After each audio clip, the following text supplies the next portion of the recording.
I served in the United States Marines from February 1943 to the end of the war, December 45. I served in the Central Pacific with the 4th Marine Division, participated in the invasion of Roy Namor in the Marshall Islands, Saipan, Tinian, and Iwo Jima. My highest rank was PFC. Okay. And the interviewers are Scotty Springston, Don Byers, and Carrie Wren. Okay. Well, Joe, thank you very much for coming and talk to us today. And as with all the veterans that we have interviewed since Pearl Harbor, December 7th, 1941, is really the defining event of World War II. We've asked them to tell us exactly what they remember about that day and how they, their peers, their family reacted to the events of Pearl Harbor. It just happened to be that we were visiting cousins in Connecticut. My cousin at that time was working in a national defense plant in New Britain, Connecticut. And my 2 older brothers were under the draft law and were standing by to enter the Army. And while we were visiting, we heard on the radio the attack by the Japanese at Pearl Harbor. Naturally, we were wondering if we were hearing correctly, but certainly when they verified that the attack did take place, we certainly were stunned and were just wondering what the future may hold. Mm-hmm. Okay, so after that, you at some time, how old were you at this time? Oh, I was about 19 because I had just graduated from high school. Okay. So did you just decide to, did you volunteer or were you drafted? Well, here's the situation. I had 2 brothers in the service, and by the time my turn came, they were already in the service. And we had to report to Church Street in New York City. And they had all branches of the service recruiting at that time. And my buddy Joe Esposito from the neighborhood, he told me that he got into the Marines. And I originally was thinking of the Signal Corps with the Army, and but somehow I was influenced by the recruiter because I guess he played on my ego or something, but he told me I was Navy or Marine material. And when Joe Esposito signed up, I just normally said, well, I'm going to be with you, and I found myself in the Marine Corps. But frankly, I didn't realize the full realization of what that meant. Yeah. Okay, so but when did you enter the service? February of 43. February of 43. Okay. Would you tell us about your training? What did the Marine Corps have you do? Well, I think they tried to make us do just about everything, but frankly, the boot camp experience was very realistic and very rough.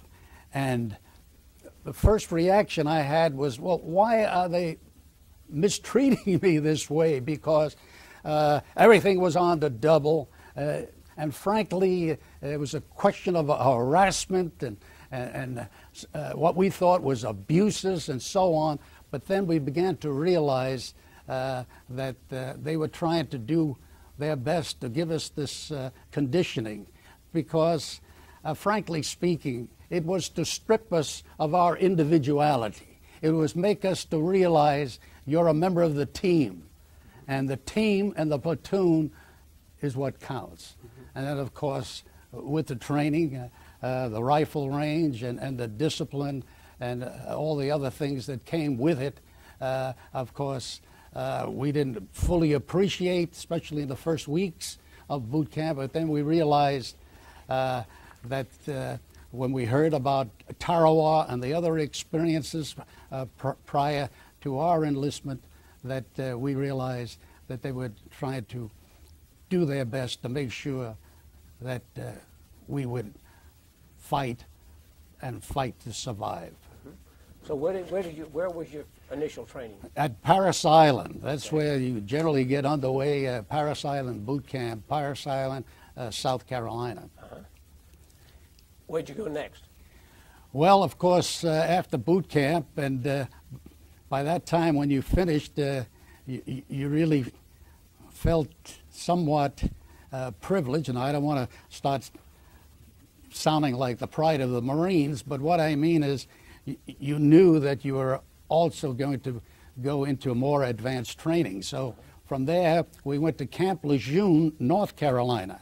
And as a matter of fact, we went to Hadnot Point, which is a machine gun school, where we were familiarized not only with our rifles, the M1s, but also with machine gun and anti-aircraft weapons. In other words, we were exposed.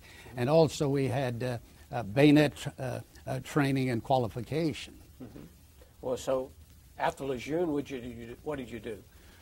Well, then they were beginning to form some of the regiments, like the 23rd and the 24th.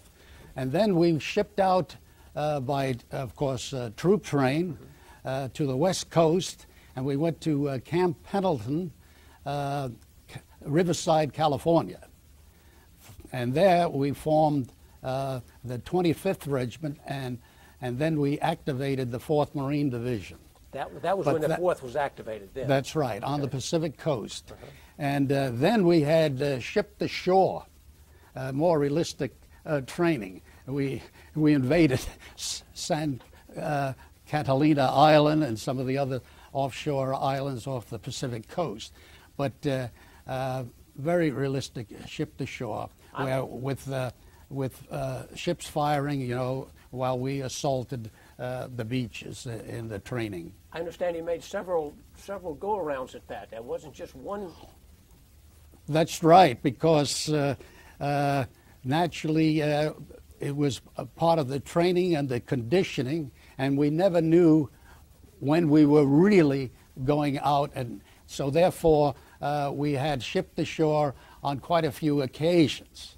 And then it was shortly after New Year's, as a matter of fact around January 3rd or 4th, that we went out again, and then we did not return, and therefore we knew we were headed out to a Japanese island. So you really didn't realize that you were departing for the combat zone at that time? No, but we had the rumor was that this was it, as the Marines say, this is it. Yeah. Okay. When did you find out where you were going? Well, while we were en route, then they pulled out large maps, like almost three-dimensional maps, and then they mentioned the 20th Marines would hit Beach Red or whatever happened to be at the time. So yes, they told us very realistically what our objectives were and where we were going to land, where our beachhead was. So where was your first stop? Where was your first invasion? Okay, of course we were outside of Pearl Harbor with our ships, where we picked up the Navy and the other forces, and then we were told it would be Roy Namur in the Marshall Islands. So it was the Marshall Islands, Roy Namur. Okay, spell that. I'm not familiar with that. ROI-NAMUR in the Marshall Islands. Okay. Mm-hmm. Okay. So tell us about that island. What does it describe it for us? Well, it is a small islands, but very fully concentrated. Roy was the airfield. Of course, that was the main objective. Namur is where they had their installations, and the objective, of course, was to get the airfield, and therefore when we, and this was the D-Day operation, we invaded, and there was quite a bit of resistance that we experienced. Now, my unit, my platoon, 20th Marines, we landed on Namur, which was the fortifications and the headquarters area. To our left was Roy, the airfield. Do you have any idea how many Japanese were on the island? Yeah, I believe they had mentioned, if I recall correctly. Remember, I have to say I was a private, and we did not have the big picture. Sure. It was enough to know what our objectives were. And with the Marines, we talk about yards, not miles. So therefore, it's only after that you learn the so-called statistics. But anyway, it should have been about 13,000. But these were hardcore Japanese Imperial Marines, seasoned troops. And it was a complete military objective. Complete. We had to take over, or they tried to push us back. So it involved pretty close encounters. Well, how many Marines were there? Because the islands, believe it, were only about 2 miles each, so you had. And if you make a diagram from where we are and make a circumference of 2 miles, you realize the intensity and the closeness of the contact that was going to be involved. Most people don't realize the size of some of these islands. And when you put your own troops against the enemy, I mean, you're bound to have close encounters. Sure. Of the military kind. Yeah, okay. So, do you have any idea how many U.S. Marines went ashore? Well, I know we had eventually 7,000. 7,000. Yeah. Against about 13,000 of them. Here again now, I'm not schooled so much on the statistics. I'm seeing it from a private's point of view. Okay. At the time, but of course, naturally, in the post-war years, you're curious and you learn about these statistics. Did the Japanese have aircraft on Roy? Oh yeah, but fortunately the shelling did considerable damage. But of course we were surrounded this is the early stages. We're talking about February, early 43, and so that we were subject to nightly Betty attacks on the island. As a matter of fact, they hit our ammo dump. If they dropped a bomb with a full moon, no matter where they dropped, they were going to hit something. And in the early stages, they did hit our ammo dump. Mm-hmm. And that was other than making the landing and facing, a certain amount of mortar and rifle fire. As a matter of fact, I went into a crater, and without exaggeration, in the crater was a dead Jap. And that was my first experience seeing the dead enemy, or unfortunately later dead Marines. But we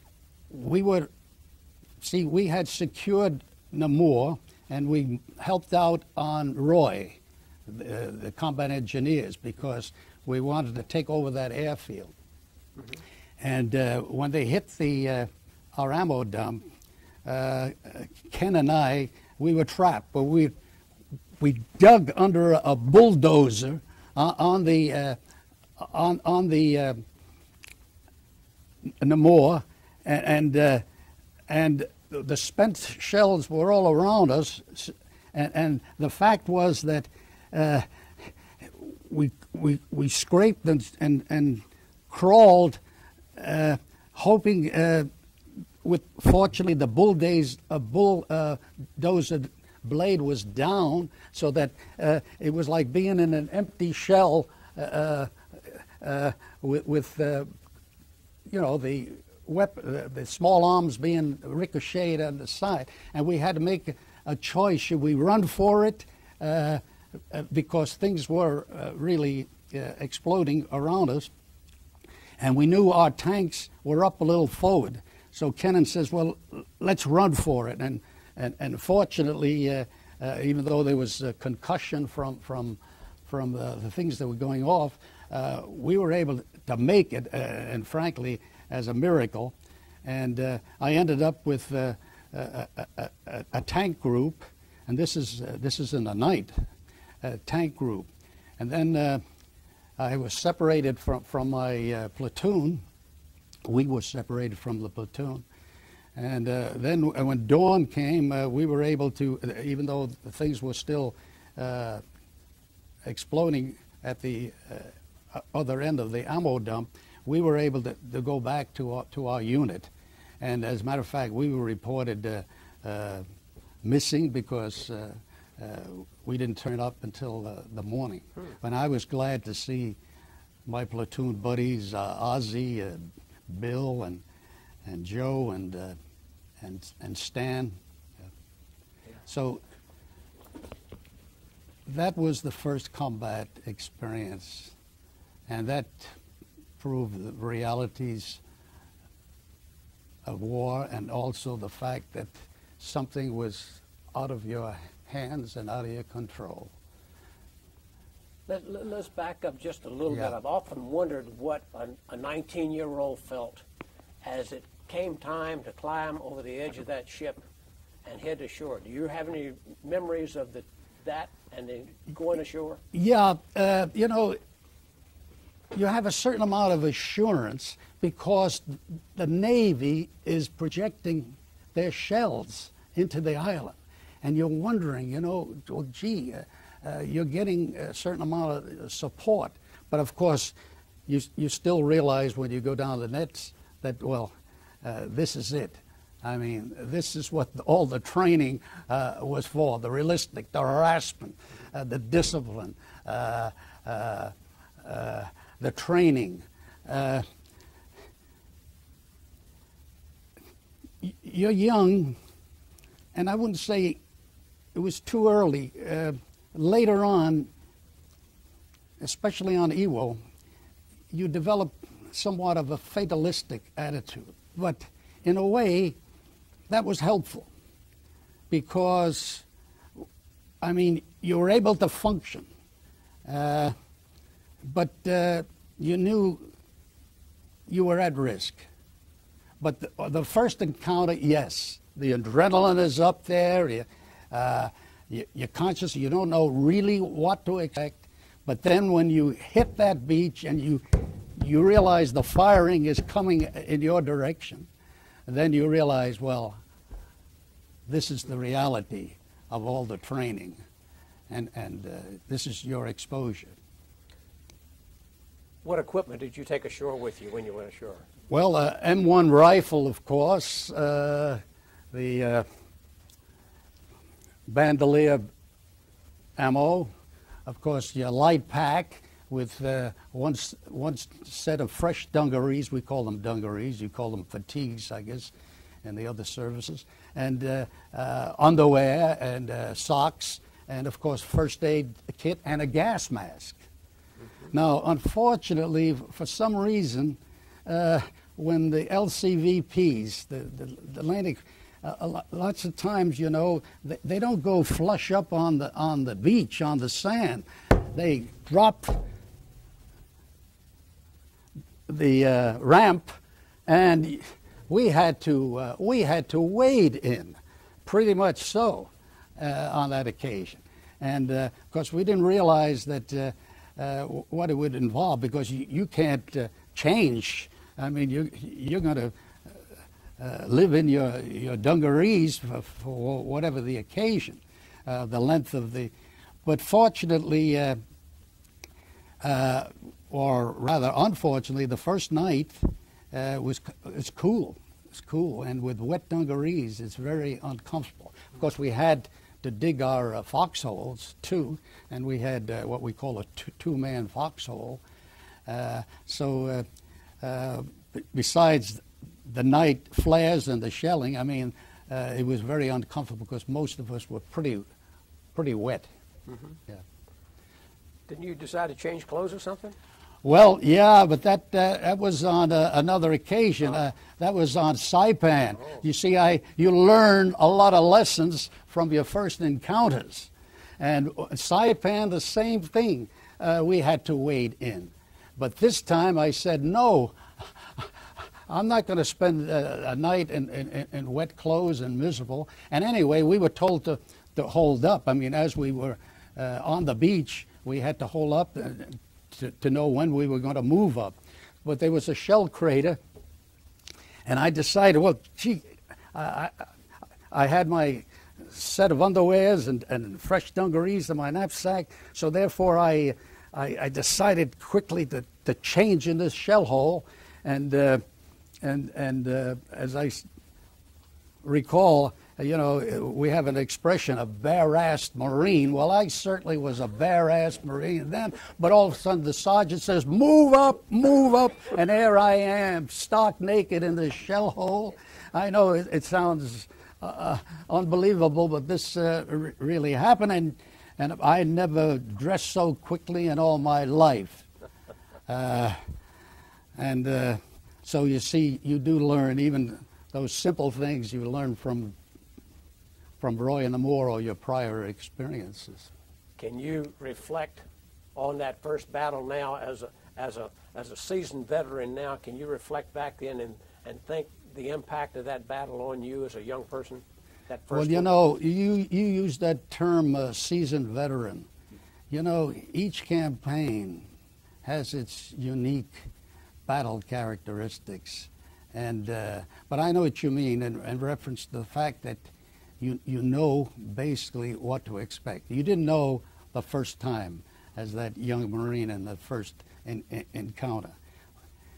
And if I could interject here, this thought just is occurring to me right now. What made us go out the second time? What made us go out the third time? Because we invaded Tinian after Saipan. What made us go out the fourth time? I don't know. You may call it the spirit de corps. You don't want to let your buddies down. That's why I mentioned the word fatalism. There was an element of fatalism that entered as you became what you termed the seasoned veteran. So you were going to do that dirty job, try to get it over with, and hope to survive. What's one thing that sticks out to you strongest about the Battle of the Marshals, of the Roy and the Moore? What does anything that just stands out that you would like to tell us about that? Well, I had mentioned about this incident where we were involved in the ammo bombing of our ammo, and of course that was the reality. That I really thought I wasn't going to survive then. That was the real test, and I began to realize what the realities were, and it hardened you because you realize you had to kill so that they don't kill you. You know, that old phrase, kill or be killed. And in a way also I wondered how I survived, you know, because that night we had 40 casualties. I didn't want to mention all those other details. We had 40 casualties. Now, not all dead, but we had 40 casualties. That first night? Yes, that's right. Because you see, the island is very small. It's amazing. when you think of it in retrospect, the concentration that was taking place on a relatively small island. Now, when you think in terms of a small island, well, then what's the importance? Well, the airfield, that was important. Even that was important, even for fighter planes and carrier planes. That was the objective. They were willing to sacrifice. Yeah. Okay, how long did you stay on Roy Namor? Well, you know, that fortunately was a short operation. Short operation. As a matter of fact, the battle only lasted 3 days and 3 nights. I mean, that shows the concentration and so on. So basically, you know, relatively speaking, that was quite a successful baptism of fire for us, because we were able to take over 3 days and 3 nights. Did the Japanese give up, or did the Japanese all mostly get killed? No, they, I have to give them due respect. I mean, they're terrific fighters.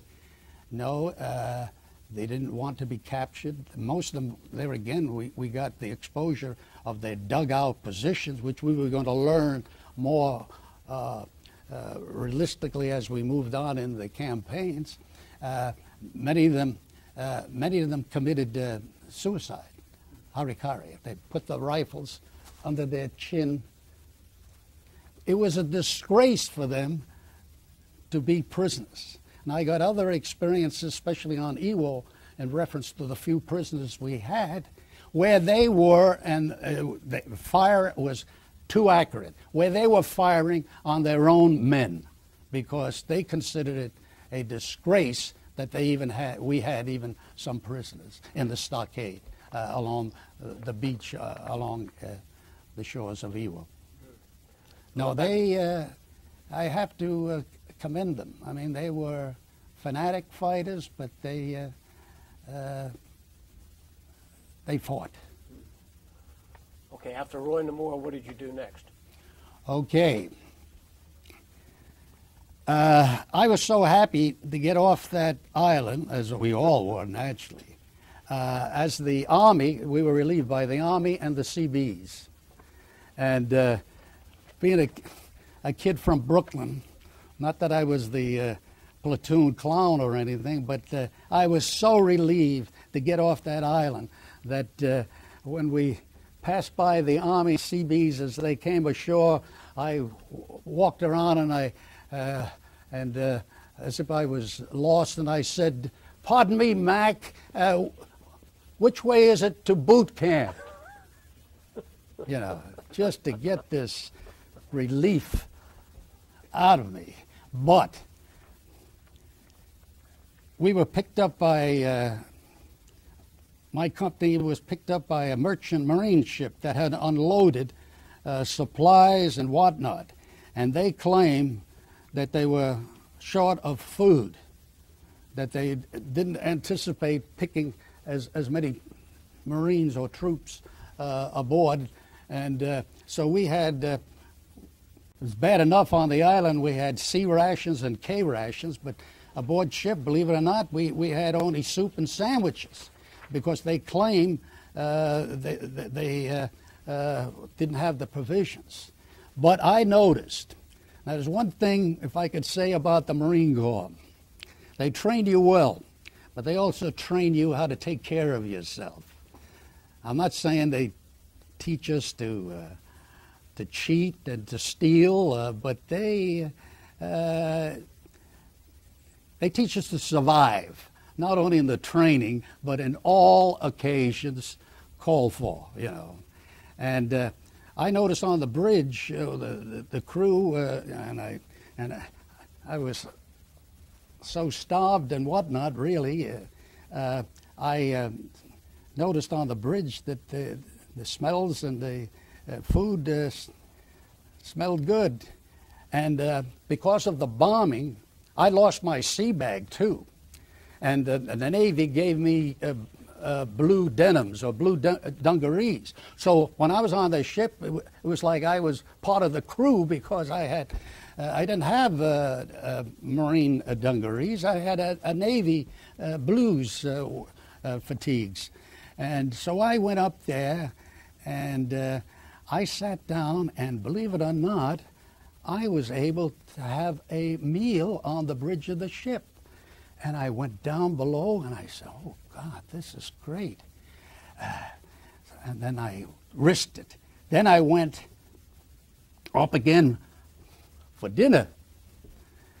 And Chief Petty Officer looked at me and he says, hey, where do you work? I said, oh, I'm down in the engine room. I figured they don't know who works down in the engine room. And he says, look, Mac, he says, you get your ass off this bridge and I don't want to see you ever again. So with that, got the knife, got the butter, put it on it. Thanks, but no thanks. But I had to go down below. It's good thing he didn't put me on report. But now these things actually happen. I mean, I could talk lightly about it now, but really, aboard ship, I was even looking at garbage cans. That's how, I don't know, you know, C rations and K rations are not very nourishing. And also knowing that there was food aboard. So you get desperate. So you do desperate things. Where were you going on this trip? Okay, this is coming back from Roy and Amur. All right, now here is what happened. Aboard ship, some of us broke out in amoebic dysentery because I talked about the smallness of the island. Well, along with the Jap dead and our dead, and the heat and the flies and the corrosion and the deterioration. And mind you, you don't bury the dead, and certainly you don't bury the Japanese dead. You take care of your own casualties and your own dead. But anyway, the island was infested with a lot of flies, maggots, and so obviously some of us were contaminated and broke out. And I ended up with amoebic dysentery.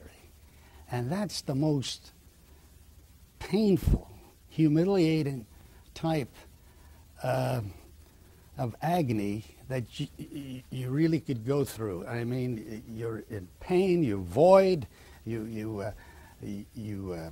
are in no condition. As a matter of fact, you even wish you'd die. You know, it's almost like a mortal wound, and it broke out. And when we got to Maui in the Hawaiian Islands, that was going to be our advanced base. We were going to set up tent camp on Maui at the base of Mount Haleakala, the crater. So we were pretty high up on this island where we were going to. But anyway, they took us right off the ship. Naturally, took care of the casualties and the wounded. And there was such an overflow on this little island and a military hospital that they took the dysentery and the other cases into the high school gym. And they had us on the floor of the high school gym. And they set up a field hospital in the high school to take care of us. And so I experienced amoebic dysentery.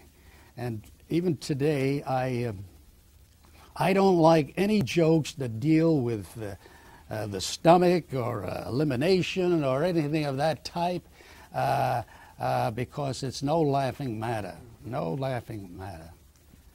And but fortunately, you know, I guess being in good condition, after a while, I was able to recover. But the funny thing was that when we were in this high school gym recuperating, the Red Cross women came and they wanted to give us reading material. And of course, the only reading material they had for the most part were women's magazines. And this was kind of comical to see these young combat Marines reading Women's Home Companion. But in those days, they had good short stories and things in that type. As I had mentioned, not like the women's magazine. I'm not being sexist when I say this, but you know, the emphasis on these women's magazines are much different than it was during the 40s and 50s. Well, did you do any training on Maui before you went to your next base? Well, what did you do? Yeah, well, of course, what they do, they make us, well, I hate to use the word crap out for a week, just to rest, just to recuperate. I mean, you know, a light drill, watch and whatnot. But then we got briefed because we had to relearn what they learned from Tarawa, from the other division's experiences, plus our experiences on Arroyo and Namur. And therefore, the training became even more intensified. As combat engineers, we worked out more with demolitions than we did previously. Satchel charges, so that the emphasis was going to be on demolitions along with the other duties. Now there's something about combat engineers that maybe I'd like to explain. Certainly your training is geared to clearing mines, and most people don't know this because after all we're talking, you know, a good number of years ago, a half a century and beyond, but we had to probe when we hit the beaches with our bayonets for mines, and we laid a strip of tape so that those that followed us would know at least supposedly that was a safe area. But in the confusion of combat, you can't always do that because you've got others landing behind you and others that have been before you. But anyway, that's so that the accent was going to be more on the demolitions and mine clearing, because obviously they knew the next operation was going to be a larger island where we would involve more beachhead and that type. So yeah, we built the tent camp. We lived in tents. We had 4 Marines for tents, and of course laid out the rifle ranges. Everything was being built up, and so we had a lot more firing on the range. So it was accelerated, more concentrated. I'm not saying it didn't happen in boot camp, but they stressed it much more than previously. Well, how long did you stay there before you departed for your next? Well, that's hard to believe. I didn't realize it was only 3.5 months that we were ready to invade Saipan. 3.5 months. Wow. And mind you, and with the training, so it's kind of a fully concentrated thing. Oh yeah, we had every other weekend we had a little liberty to go into the town of Waiuku, but there was nothing there. I had an allotment. I was only a private in a PFC, $21 a month, but I still had an allotment for my family, for my parents. And because the $7-8 that you had for liberty, you know, there wasn't even any women to socialize with. So you know, it was a question of maybe going in there and having a Hawaiian steak, you know, and that was and a beer, you know, that was our liberty. But fortunately, though, I had a Captain Stone, who was interested in the arts, and he formed a little art group at the little local USO, and we used to go there and sketch from a model, a Hawaiian in costume and whatnot. Unfortunately, we didn't have any nude models in those sessions. But anyway, so yes, shipped ashore. 3.5 months, we're heading for Saipan. Okay, tell us about going into Saipan. Saipan, there again, the heavy shelling is kind of an insurance, but I think people have to realize realistically, and this is no discredit, but that shelling doesn't do that much damage as we think it does, because those Japanese were entrenched.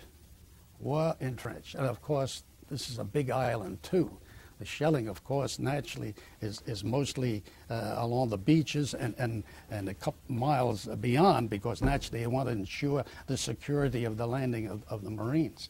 But anyway, yes, and there again, I don't want to repeat, but the wading in and so on. And this time they did open up a little more, because they had the beaches pretty well secured. Where we landed, they knew pretty well we had to land, or at least that was a feasible area. So this was an involvement, and in this case, and I'm not giving you a day-by-day assessment, but I'm just asking what I possibly remember about the campaign. Here again, we hit an installation or a shell that was housed Japanese torpedoes and bombs, and that really exploded, and the vapors from the ammo, the gas vapors, came in our direction. And this is the first time we had to resort, throughout all the other campaigns, to our gas masks. And this is, maybe D+3, D+4, although we landed D+D-Day and D. But so we were pretty much in the interior, not interior, but further beyond the beachhead. And I donned my gas mask, and I couldn't breathe. I couldn't breathe, and I was wondering what was wrong. And then I examined my gas mask and the canister, and I realized the bottom of the canister was corroded from the salt water, because we had waded in. And unfortunately, I had my gas mask pack a little lower below my knapsack. And I was desperate, because really the fumes were evident. And I crawled into another area, and there was a dead Marine. And fortunately, his gas mask was okay, was dry. So I used it. And I don't want to be literary, but it was like the dead serving the living. So that's why I say so many things happen that, whether you're trained and whatnot, I mean, the unexpected happens. The unexpected happens. The Battle of Saipan, just give us a basic overview of that battle. Well, this is the first campaign where we were involved. See, Roy Namor was strictly a military objective. No civilians involved. It was military against military. Marine against Japanese soldiers and Imperial Marines and so on. So that had its deadly effect. Saipan, we were going to be involved in towns like Garapan. We had sugarcane factories and things like that. And so this is the first time, after we secured another small, which was one of our early objectives, Sharikanoa, smaller town, we infiltrated to Garapan, which was the Japanese headquarters area. And we were involved in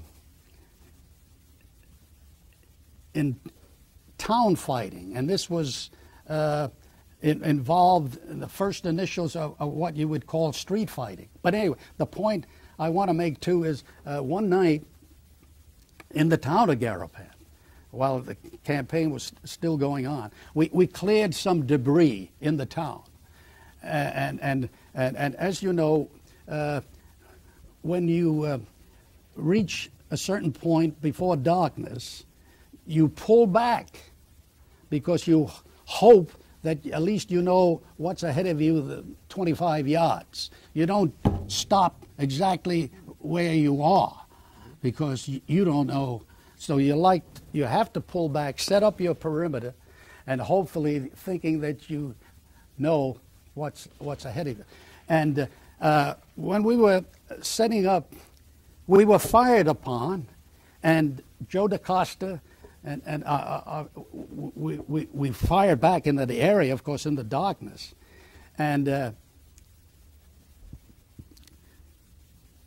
were 2 Japanese that we killed. And when we approached them, we realized one was a woman. And this is another thing that we didn't, count on, that we were going to eventually deal with women. So there's much more to that story that I don't care to relate, but talking about things that you remember. It's all right to see, which is natural under the circumstances, the enemy dead and your own dead. Somehow, when we saw our first woman, and realizing that we were going to encounter, and of course we couldn't foresee in the future, but I want to mention this, that of course in future wars, I'm sure, like Korea and Vietnam, they had to deal with the civilian, whereas they couldn't trust anyone, man, woman, or child. A lot of other things happened, maybe on the lighter side. When we went through Garapan, there was a home that was demolished, and I came across a wonderful Jap wooden sculpture of a fisherman. And because of my art background and art education training, because I graduated from the High School of Music and Art in New York City, I took it. I said, I don't know, it was like a symbol of sanity and creativity amid all that destruction. Move up, and the next morning, move up, and I said, oh my God, this is a burden.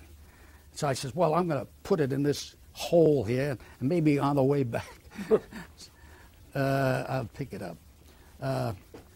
But I just wanted to mention that because now this brings up the idea of souvenirs. The Marines,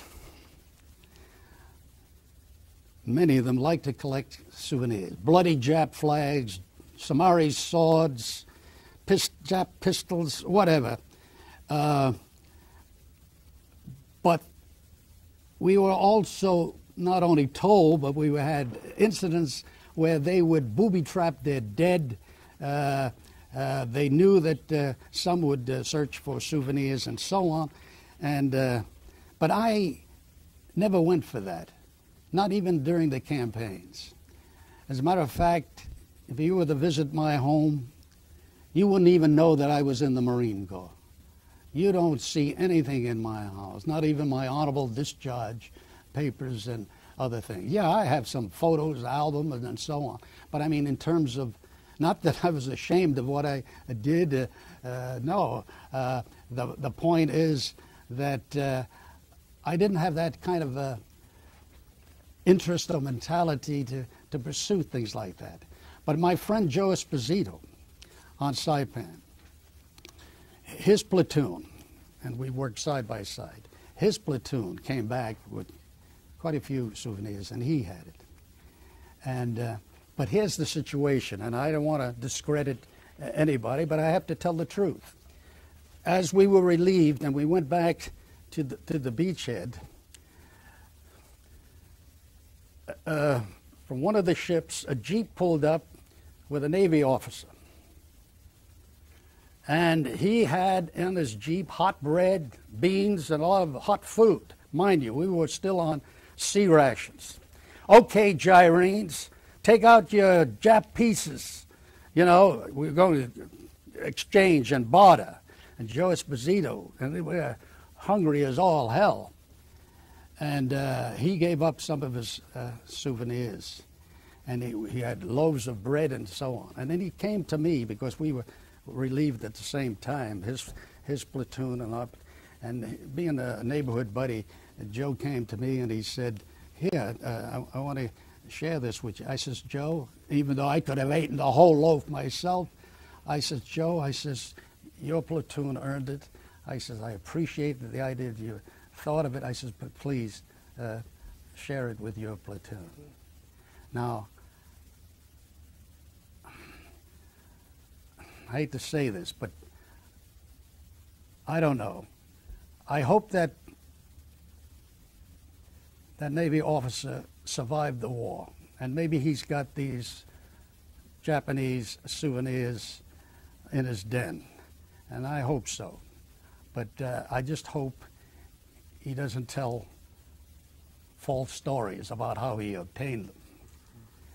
Now, the tragic part, although I didn't realize it, and we didn't at the time, and I'm not trying to be literary, but this idea of Joe giving the loaves of bread, I mean, it was almost a religious, Christ-like gesture, because Joe was killed on D-Day on Iwo Jima. He was killed on D-Day on Iwo Jima.